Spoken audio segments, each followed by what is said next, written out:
Por que eu decidi gravar, né, um conteúdo sobre como fazer uma call boa de outbound? Eu estava fazendo uma enquete no meu Instagram, deve fazer uns 4 dias, que eu fiz a seguinte pergunta para a galera. Quando vocês começam uma call de outbound, quando a gente vai atrás do cliente, uma call de prospecção ativa, e depois da abertura da call ali, que tu gerou um rapport, tu começa a fazer perguntas para o cliente, ou tu faz alguma coisa diferente, né? Tu não sai começando a fazer perguntas para o cliente. Foi bem assim, né? Depois da abertura tu faz perguntas para o cliente ou não, e tinha uma terceira opção que eu não faço outbound. E a grande maioria das pessoas respondeu que sim, que fazem perguntas logo depois da abertura na call de outbound. E isso é um erro, tá? Isso é um erro, dependendo de como tu fizer essas perguntas. Por quê? Porque pensa que tu foi atrás do cliente, tu gerou a reunião, tu gerou algum interesse nele, e aí ele vai desprender o tempo dele para entrar numa reunião contigo, e aí tu começa a fazer perguntas, sendo que o cliente não está com a expectativa de começar a te responder um monte de perguntas, até porque tu foi atrás dele. Então mesmo que tu explique, poxa, até para eu entender melhor o teu cenário, para eu saber como te apresentar o produto ou o serviço, eu queria te fazer algumas perguntas antes, isso é ruim para a experiência do cliente. Principalmente, se tu pegar um cliente por sorte que tu foi atrás dele, ele está precisando muito de alguma coisa, ele já conhece a tua empresa, ele tem muito interesse, ele até pode responder as tuas perguntas. Só que, se tu pega o cliente tradicional de outbound, que é por exemplo, uma pessoa que é um diretor de uma empresa, uma pessoa que está muito ocupada, ela até topou falar contigo, mas assim, ela não está talvez precisando tanto daquilo no momento e tu precisa gerar valor. E eu até ouvi uma call que a galera, a guria assim na venda, ela falou, eu queria conhecer um pouco melhor vocês. E o cara disse assim, não, pô, eu queria que tu me contasse o que vocês fazem, né, já que tu agendou essa reunião. Ela, não, até para eu te contar melhor, eu queria antes entender um pouco das tuas dores, até para saber se o produto vai fazer sentido. E aí ele olhou pro relógio assim e disse, olha, eu tenho 10 minutos aqui. E ele gerou um clima pesado, e a vendedora não soube bem como lidar com aquilo. E esse é o tipo de coisa que acontece numa call de outbound quando tu entra e já quer fazer perguntas pro cliente. Então vamos lá, o que são as 3 coisas que tu vai aprender aqui nesse conteúdo curto? Primeiro, tu vai aprender como gerar muito valor no início da tua call de outbound e prender a atenção do lead. Isso é a primeira coisa que tu vai sair daqui sabendo fazer muito bem. Segundo ponto, tu vai saber se posicionar como autoridade no segmento ou naquilo que a pessoa faz, né? E terceiro, que é uma chave de ouro aqui, um extra que eu vou te dar, é que tu vai saber criar efeitos visuais na apresentação que vai fazer o cliente se lembrar. Ele vai criar uma memória, né? E ele vai se lembrar muito bem da mensagem que tu passou para ele. Então, vamos lá. Primeiro ponto, assim, nesse tipo de call que eu escutei, que é o que normalmente todo mundo faz, se tu abre uma call de prospecção e sai perguntando para o cliente, tu vai matar a reunião e tu vai perder talvez a única oportunidade que tu tinha de gerar valor para seguir com ele no processo comercial. Se tu pega uma call difícil de outbound, o cara tem 10 minutos, tu precisa ser rápido, gerar valor e mostrar interesse para depois ele querer seguir contigo no processo comercial, tu precisa saber fazer o que eu vou te mostrar aqui muito bem, que é um passo a passo que tu vai conseguir adaptar, independente do que tu venda, para quem tu venda, tá? Então, vamos lá. O primeiro grande conceito que eu vou te ensinar aqui, e a partir desse momento, se tu não tem papel, caneta, pega e anota isso. Uma coisa que se chama em inglês earn the right, que é merecer o direito. O que tu tem que fazer no início da tua call de outbound é merecer o direito de fazer perguntas para o cliente. E como tu faz isso? Tu vai fazer isso gerando valor para ele na reunião antes de fazer perguntas. Como é que tu vai fazer isso? São 5 coisas principais que tu precisa cumprir num espaço curto de tempo que tu vai conseguir gerar valor para ele. Que é, primeiro ponto, tu vai mostrar que tu sabe o que esse cliente está passando. Antes mesmo de ter falado com ele, ter perguntado, tu vai mostrar que tu sabe do que ele provavelmente está passando naquele momento que ele está falando contigo. Segundo ponto que tu vai mostrar que tu conhece os problemas, as dores, os desafios do mercado desse cliente melhor que ele. Então tu vai escolher desafios que ele deve estar passando, que tu vai saber disso melhor que o cliente, vai mostrar isso para ele. Terceiro ponto que tu vai mostrar que tu entende do segmento em si dele, não só dos problemas que ele está passando, tu vai mostrar que tu entende do mercado desse cliente.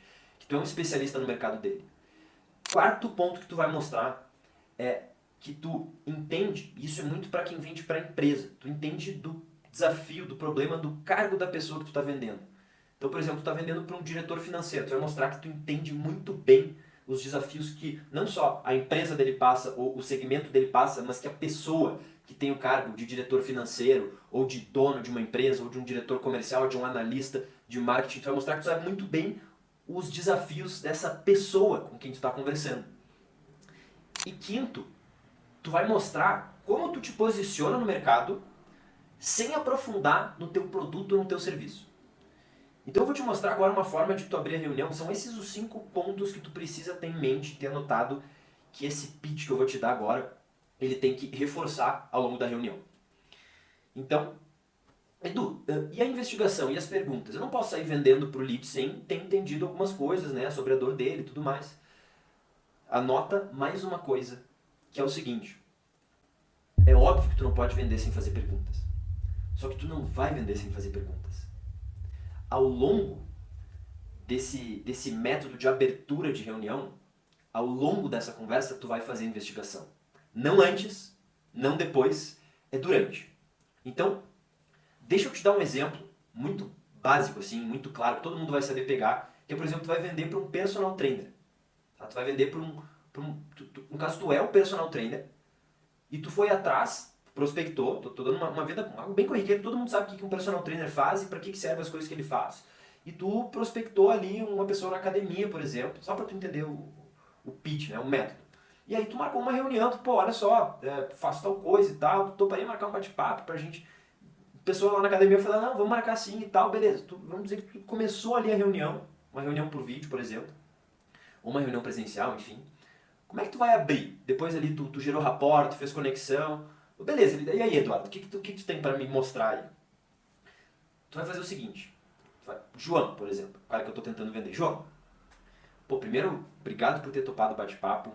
Cara, eu converso com muitas pessoas que têm um porte físico parecido com o teu. E normalmente essas pessoas, elas chegam até mim por conta de alguns desafios ou objetivos que elas estejam passando. E a minha ideia aqui no início dessa conversa é poder te explicar quais são os desafios que o meu programa de personal trainer resolve para tu me dizer se, pô, Edu, isso se alinha com o que eu estou buscando. Se sim, poxa, a gente segue na conversa, posso te apresentar um pouco mais, posso entender um pouco mais do que tu está passando, mas se nenhum desses desafios bater com o teu momento, beleza, eu acho que realmente talvez não faça sentido pro teu momento, e aí, cara, a gente já consegue ser objetivo e matar essa conversa sem precisar partir para uma apresentação e tudo mais, até para tu não perder teu tempo e eu também não perder o meu. Beleza? O João diz, não, beleza, Edu, vamos lá então. E o que eu vou fazer agora? Eu vou pegar, e isso tem que pensar antes, tu tem que escolher os 3 principais desafios que aquela pessoa que tu está conversando normalmente costuma ter e tu resolve. Tu vai falar de desafios mais amplos, tu vai evitar falar de coisas muito específicas. O que são coisas muito específicas? Pô, eu ajudo pessoas que têm sobrepeso e medem mais de 1,90 a perder 25 quilos em menos de... Isso é muito nichado, isso é muito específico. O que são exemplos? Vamos voltar aqui para a simulação. O que são exemplos de coisas genéricas? Então, beleza, João, vamos lá então. Deixa eu te mostrar. Cara, o primeiro grande desafio que o meu programa de personal trainer resolve, que é o motivo que os alunos daquela academia lá que eu te encontrei chegam até mim, primeiro deles é que as pessoas têm preguiça de treinar. Então, elas chegam até mim e dizem, Edu, pô, adoraria fazer um programa de treino, emagrecer, ser mais fitness, ser mais musculoso. Mas, cara, o meu principal problema é que eu tenho muita preguiça de treinar.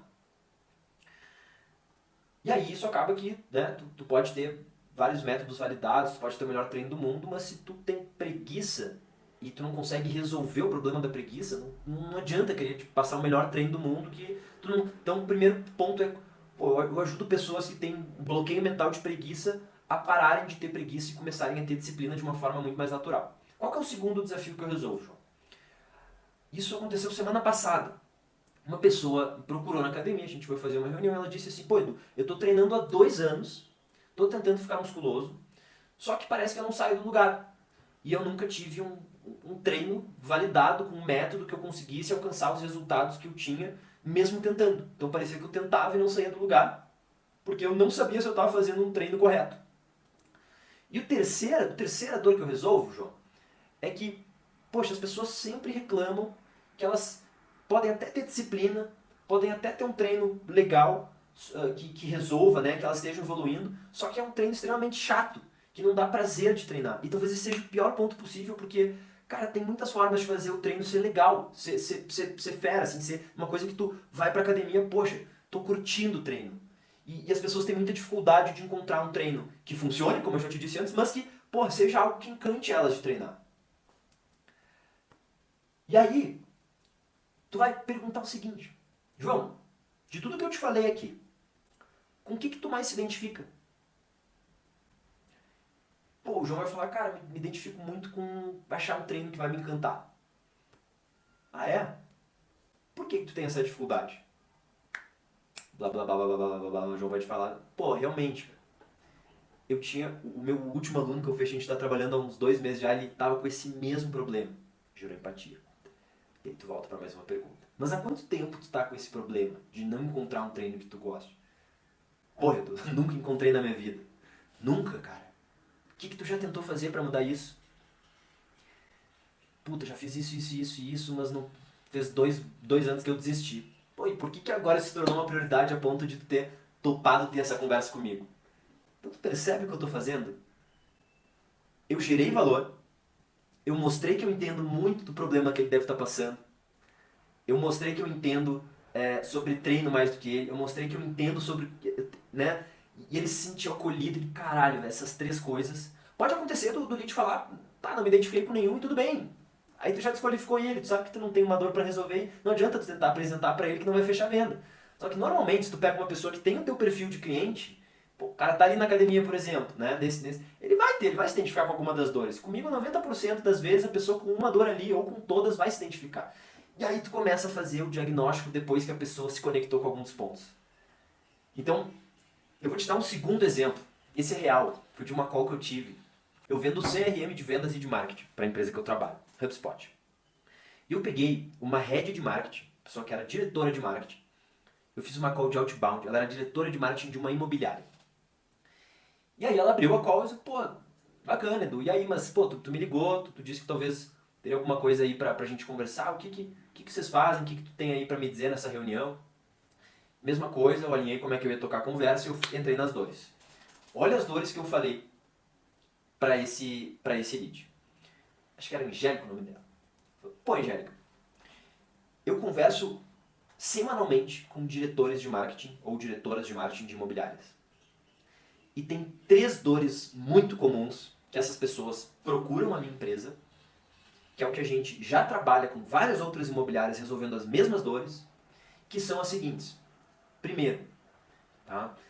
Normalmente os diretores de marketing têm um grande desafio na operação, que é a falta de centralização. Então eles vão ter uma ferramenta para fazer postagem de redes sociais, eles vão ter uma ferramenta para fazer a captação de leads, eles vão ter uma ferramenta para criar conteúdo de blog, eles vão hospedar o site no lugar, eles vão fazer anúncios no Google, no Facebook, e fica uma bagunça, porque eles estão fazendo um monte de coisa em lugares diferentes, fica muito difícil de gerir. O que entra na segunda dor, que as pessoas, quando não conseguem gerir as ações por estarem descentralizadas e elas não conseguem conectar essas ações com o que está virando de venda dos leads que esses diretores de imobiliária estão gerando, eles têm um maior problema que é dar tiro no escuro.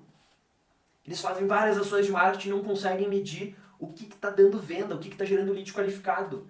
Eles conseguem medir o volume de leads, isso eles conseguem, mas eles não conseguem conectar com o que está virando venda e qual que é a receita e medir, por exemplo, de uma postagem besta que tu fez no Instagram, quanto de receita indiretamente que essa postagem pode ter gerado. E ela falou, caralho, Edu, ela não usou essa palavra, porra, eu passo por isso. Eu faço 23 anúncios e não consigo medir o ROI deles. E eu falei, pô, e se tu não consegue medir o ROI, como é que tu vai reduzir o teu custo de aquisição de cliente? E ela ficou em branco. E aí eu, pra melhorar, eu contei uma história. Pô, Angélica, eu te entendo. O último cliente de imobiliária que eu fechei, eles me ligaram há 2 meses, depois deles terem fechado a HubSpot, né? E eles ligaram e a pessoa me falou, Edu, eu tinha 17 campanhas de anúncio. E 2 meses depois de usar o HubSpot, eu descobri que dessas 17 eu tinha 3 campanhas que eram responsáveis por 90% da receita. Sabe o que eu fiz? Eu tirei todas as outras campanhas e criei 15 campanhas novas que eram apenas variações dessas 3. E adivinha, eu ainda consegui fazer anúncios novos que performavam mais desses 3. Então, com o mesmo orçamento de investimento, eu consegui... E quando eu contei essa história pra ela, ela ficou com a cabeça explodindo. Assim, eu já queria saber, pô, como é que vocês fazem? Como é que vocês resolvem isso? O que tem na tecnologia de vocês? Falei com uma dor que conectou muito. E aí eu ganhei a atenção dela. Agora que ela me fala assim, pô, Edu, me mostra, como é que vocês resolvem isso? Eu falo, pô, Angélica, a gente consegue ajudar e eu já quero chegar na fase que eu vou te mostrar como é que tu pode fazer isso dentro da HubSpot. Mas antes, eu preciso entender um pouco melhor sobre o teu funil. Como que tu tá investindo? Aí eu já, emendei várias perguntas, a gente foi conversando porque ela estava aberta, ela já estava comprada, ela já sabia que eu tinha alguma coisa muito boa para oferecer para ela. Porque eu falei uma dor que conectava com ela. Eu mostrei que eu entendia o que um diretor de marketing passa no dia a dia. Eu falei que eu já ajudei várias imobiliárias a passar pelos mesmos problemas. A venda tá 50% feita. Então, é isso que a gente precisa fazer. Tá? E atenção com 2 pontos. Tu vai usar palavras, por exemplo. Eu vendo pra... Eu tenho que mostrar que eu entendo de negócio, que eu entendo de anúncio. Eu vou usar as palavras CAC, eu vou usar a palavra LTV. São métricas que empresas mais avançadas apenas e profissionais que eu sei que eram do tipo dela já estão começando a adotar, implementar e já entendem mais. Então, só de usar determinadas palavras e a forma como eu explico algumas coisas, ela já vê, caramba, esse cara entende mais da minha dor que eu mesma, talvez. Esse cara entende muito do problema que eu estou passando. Esse cara entende muito de imobiliária. Esse cara sabe falar com o diretor de marketing. E voltando naqueles 5 pontos que tu precisa mostrar para o teu cliente no início da call de outbound que tu sabe fazer, que tu domina, que tu tem autoridade. E o segundo ponto, anota isso, storytelling. Storytelling. Às vezes eu vou contar um desafio, em vez de eu falar um desafio, num dos desafios pelo menos tem que contar uma história. Então, por quê? Pessoas conectam com histórias, e é histórias de outras pessoas, não é histórias da empresa. Eu não vou falar, pô, fechei com uma outra imobiliária que ela tinha esse desafio. Não. Pô, há 3 semanas eu estava falando também com um diretor de uma outra imobiliária, e ele tava doido. Eu tô falando da pessoa, e ela se conecta com outro diretor de marketing. Ela não se conecta com a outra imobiliária. Então tu traz storytelling, conta o desafio que a empresa que te procurou estava passando, né? E tu não fala como que tu resolve. É aí que tá, tu não vai entrar no produto, tu não vai apresentar. Tu vai falar dos desafios que tu resolve, não como. O como é lá para apresentação.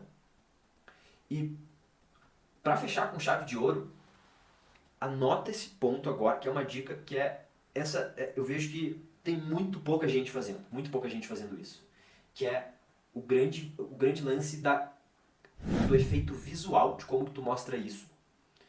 Que é uma coisa, um termo em inglês também, que ele não é muito bem traduzido, assim, que se chama pattern interrupt. É tipo quebra de padrão. Os Estados Unidos falam muito sobre isso. Quebra de padrão é tu fazer alguma coisa que vai quebrar muito o padrão da experiência que o teu lead tem com outros vendedores. Então fazer alguma coisa absurda que vai ser muito diferente, vai fazer a pessoa se lembrar muito de ter conversado contigo. E o que é um exemplo perfeito de quebra de padrão para tu fazer usando essa metodologia que eu te passei? Tu vai mostrar isso com uma apresentação, mas não é qualquer tipo de apresentação. Por quê? O que normalmente as empresas fazem quando elas vão apresentar um PPT para o cliente? Slides corporativos, gráficos, desenhos muito bem feitos, coisas que pagaram ali um designer, alguém de marketing para fazer um PPT super bem elaborado, vários dados, cases, imagens. Isso é o padrão. E eu te desafio a tu falar com algum cliente que viu uma apresentação tua, se ela é assim, e perguntar: cliente, tu te lembra da minha apresentação? O que tu lembra dos slides que eu te mostrei? Eu tenho certeza que eles não vão lembrar porque eles veem todos os dias a mesma apresentação de slides. Então o que literalmente eu fiz nessa reunião, já faço, vejo quase ninguém fazer, e esse negócio vai parecer meio absurdo, mas eu quero que tu tente. Eu faço call de vídeo, né? Eu trabalho de casa. Eu abro um slide em branco e eu desenhei o palitinho. Angélica, essa aqui é você. Eu uso o aplicativo do Zoom, tem uma opção ali que tu consegue desenhar, e a pessoa está compartilhando a tela, a pessoa vê o desenho. Eu desenhei um palitinho. Palitinho assim, ó, parece piada.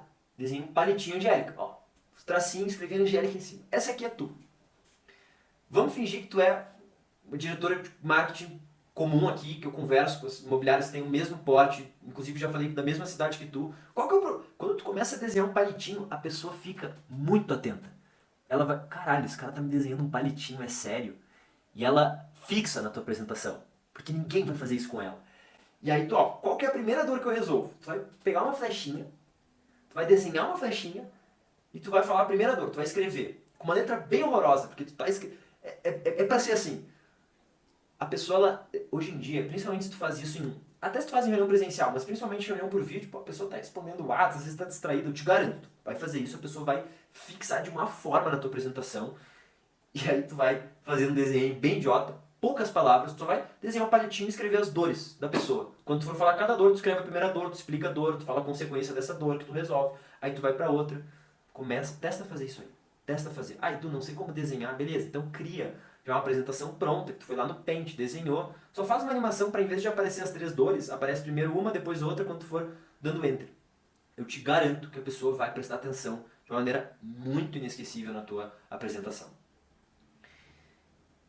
E no final é isso. No final é isso. Então o que tu vai fazer? Primeiro tem que pensar quais são as 3 principais dores que tu resolve. E muitas vezes tu vai ter que adaptar, porque essas 3 dores vão mudar para o cargo da pessoa que tu está falando, para o segmento da empresa que tu está falando, e muitas vezes do porte da empresa que tu está falando, se tu vende para a empresa. Então essas 3 dores, a menos que tu venda algo muito específico, mas muito nichado, para uma pessoa, essas 3 dores sempre tem que se preparar e adaptar de certa forma. E aí tu vai apresentando essas dores e ao longo da reunião tu vai perguntando, cara, isso se conecta contigo? Não. Pô, beleza, a segunda dor é essa. Como é que funciona isso aí hoje? Cara, isso aqui me interessa, Edu. E aí tu vai fazendo o discovery, a investigação ao longo da tua apresentação, onde tu já ganhou, do cliente já gerou valor para ele e tu mereceu o direito de fazer perguntas. Então, começa a usar isso. Começa a usar isso. Eu tenho certeza que tu vai ter uma melhoria de resultados na tua call de outbound. Óbvio que se o lead chega até ti, se o cliente te pede para falar contigo uma call de inbound, não precisa fazer isso, porque a pessoa que solicitou uma reunião com a tua empresa, contigo, então tu já pode, né, sair perguntando o que motivou a pessoa de marcar uma reunião, ela está mais disposta a te dar satisfação para tu depois apresentar para ela, mas quando a gente vai atrás do cliente, esse é o modelo ideal para conduzir uma reunião de vendas. Então, eu espero de verdade que isso te ajude. E se tu tá vendo esse conteúdo no Instagram, quiser me dar um feedback depois por mensagem, se tu tá vendo esse vídeo no YouTube, já se inscreve no canal, que aqui é só conteúdo prático e do que tem de melhor em vendas. Espero ter te ajudado.